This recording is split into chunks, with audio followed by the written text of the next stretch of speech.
আমার মনের মানুষের সনে, আমার মনের মানুষের সনে। মিলন হবে কত দিনে, ও মিলন হবে কত দিনে, আমার মনের মানুষের সনে, আমার মনের মানুষের সনে। কিরে গুড্ডু, তোরা যে কি হতাছস? আমরা এই জায়গায় ঘুরতে আসছি। কোথায়? আমাদের শরীয়তপুরে, আমাদের প্রাণপ্রিয় শরীয়তপুরে যে এত সৌন্দর্য জায়গা আছে আমরা কখনো জানিও না। আমার বাড়ির পাশে যে এত সুন্দর, এত দৃশ্যনীয় জায়গা, যেটা বলার বাইরে, মন মুগ্ধ হয়ে যাবো। যাদের মন খারাপ থাকে, যারা বাড়িতে থাকতে থাকতে বোরিং ফিল করে, তারা যদি এখানে আসে, কক্সবাজার কি, কক্সবাজার থেকেও বেশি সৌন্দর্য ফিল নিতে পারবো এই জায়গায়। এত সুন্দর আমাদের পদ্মার এপার, আমাদের এই যে নড়িয়া পদ্মা নদীর, মানে নড়িয়ার যে ঘাটটা আছে না, লঞ্চ ঘাট, এই সুজাই যেই একটা চর আছে, এই চরের ভিতরে, এই চরের উপরে উঠলে কি সুন্দর দৃশ্য লাগে। কি মরুভূমিতে এসেছি, বড় বড় পাহাড়ে উঠেছি। এখান থেকে দেখা যায় আমাদের পদ্মা নদী পুরো সুস্পষ্ট ভাবে, এখান থেকে সুরেশ্বর পদ্মা নদী, বিশাল আমাদের পদ্মা নদী দেখা যায়। ওইখানে চরাতটা, ওই দিক সব দেখা যায়, খুবই সুন্দর দাদা।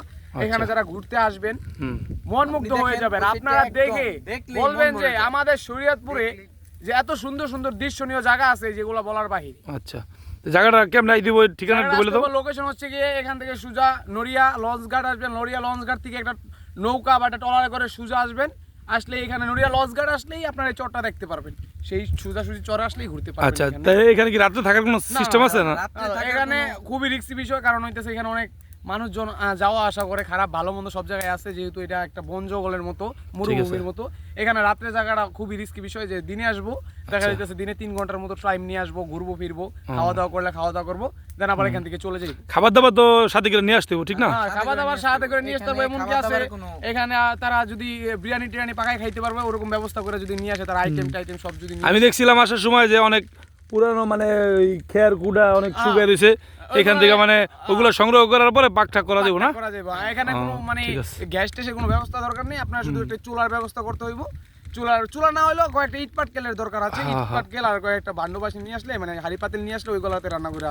মানে বিষয়টা হচ্ছে, তোমার মনে করো আসার সময় দেখা গেল 8-10টা বা 7-8টা ইট নিয়ে আসলো, ইট নিয়ে আসার পরে ভান্ডবাসন নিয়ে আসলো, মাছ মাংস যা খাইবো ওগুলো নিয়ে আসার পরেই, মানে সবকিছু নিয়ে আসার পরে দেখা গেল এখানে পাকঠাক করে খাইতে পারবো। তো এখানে তো অনেক বাতাস, কিভাবে পাক করবো ভাইয়া? বাতাস ওই নিচে, ওইখানে বাতাস নেই, কারণ উপরে তো আমরা এই জন্য বাতাস। আর সবসময় এক পাশে নিলেই বাতাসটা হইতাছে, এক সাইডে গেলে হয়ে যাবে, বাতাস লাগবে। বুঝতে পারছি না, দৃশ্যটা অনেক সুন্দর। আমি তো কখনো, আমি আসছিলাম আরো বিগত 8 বছর আগে, এখানে 8 বছর আগে আসছিলাম, তখন মানে পরিবেশটা ছিল অন্যরকম, শুধু ভালো ছিল। এই যে খেয়ার কয়, এটা কি বলে, হ্যাঁ জাটা, এই জাটাগুলো ছিল না তখন। জাটা ছিল, জাটা যেখানে ছিল সেখানে মানে একখানে অনেক জড়ো ছিল, কিন্তু এখনকার পরিবেশটা খুবই আমার সুন্দর লাগলো। দেখা গেল আমাদের মানে নদীটা খুব সুন্দরভাবে তুলে ধরতে পারলাম। তারপরে ওয়েদারের কারণে একটু কুয়াশা কুয়াশা ভাব, এই কারণে আর কি মানে পুরো স্পষ্টভাবে ক্লিয়ার করে দেখাইতে পারতেছি না আপনাদের, ঠিক আছে? এই জন্য আন্তরিকভাবে আমি দুঃখিত। দেখেন মোটামুটি অনেক সুন্দর একটা জায়গা, ঠিক আছে? এখানে না আসলে হয়তো বা এই উপলব্ধিটা মানে আমার ফিল করতে পারতাম না। অনেক সুন্দর একটা উপলব্ধি ফিল হইতেছে, ঠিক আছে? খুবই সুন্দর। আসার উদ্যোগ হচ্ছে আমাদের প্রাণপ্রিয় গোপাল ভাই, আমাদের শ্রদ্ধেয় বড় ভাই গোপাল ভাই, আমাদের এলাকার গোপাল ভাই, সঞ্জীব ভাই, তারা এখানে আসার উদ্যোগ নিচ্ছে। তারপর আমরা তাদের সাথে এখানে আসছি। আমিও আরো 1 বছর 1.5 বছর তাদের সাথে আসছিলাম। আচ্ছা, আমি সজীব ভাই হচ্ছে ইটালি যাওয়ার আগে পূর্বে একবার আসছিল, আমি তার সাথে আসছিলাম। আমি 3-4 বার আসছি। আমরা যখন আবার কিছুদিন আগে আরেকটা কথা বলি, এখানে কিন্তু কক্সবাজারে ফিল পাইবেন। কিছুদিন পরে আমাদের এই পদ্মা নদীর মাঝে চর জায়গা যাইবো, চরে আসলে কিন্তু খুব সুন্দর ভিউ পাওয়া যায়। যারা হচ্ছে গিয়া ঘুরতে চান, নদীর মাঝে গোসল করতে চান, স্নান করতে চান, ট্রলার নিয়ে আসতে পারবেন, খুব সুন্দর আনন্দ করতে পারবেন, ফুটবল খেলতে পারবেন, স্নান করতে পারবেন। আচ্ছা, তাই তোমার কাছে আমার একটা রিকোয়েস্ট ভাইয়া, আমি জানি যে তুমি খুব সুন্দরভাবে গান গাইতে পারো। আমি এখন লাইভ আছি, পাবলিকের কাছে, তোমার পাবলিক সবাই মানে দেখবো জিনিসটা, ঠিক আছে? যে কোনো একটা গান শোনাও তুমি। লালনের ভক্ত তুমি, আমি জানি, ঠিক আছে? তুমি লালনের ভক্ত ভাইয়া, একটা গান দয়া করে গান শুনে দিব। তুমি যেরকম পারো, কোনো সমস্যা নেই, তোমার কাছে আবদার করছি আমি, ঠিক আছে? যে কোনো একটা গান তুমি শোনাও, ঠিক আছে? তুমি একটা গান গাও ভাইয়া, আমি তোমার কইতাছি তুমি আমার ছোট ভাই, তোমার কাছে আমি আবদার করছি। হ্যাঁ মামা গান গান, আপনিও গান। গান গাও, আমি তোমার সাথে তালি বাজাবো। আবারও তো কোন হ্যাঁ আপনিও গান মামা। যে কোনো ওই যে গানটা গাও, ওই যে গানটা কি জানি একটা গান। মিলন হবে কত দিনে। আরেকটা গান আছে না, কি একটা গান জানি, মনে নাই আপাতত। আমাদের প্রাণপ্রিয় শুভ মামা। কি জানি গান? এই, আমাদের শুভ ভাই কিন্তু গান পারে। যাও একটা গান গাও, লাইভে আছি আমি।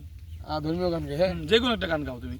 আমার নিতাই চাঁদের দরবারে, গোর চাঁদের বাজারে, নিতাই চাঁদের দরবারে, গোর বাজার বাজারে, এক মন যার সেই যেতে পারে। আহা হে আমার নিতাই চাঁদের দরবারে, গোর চাঁদের বাজারে, এক মন যার সেই যেতে পারে।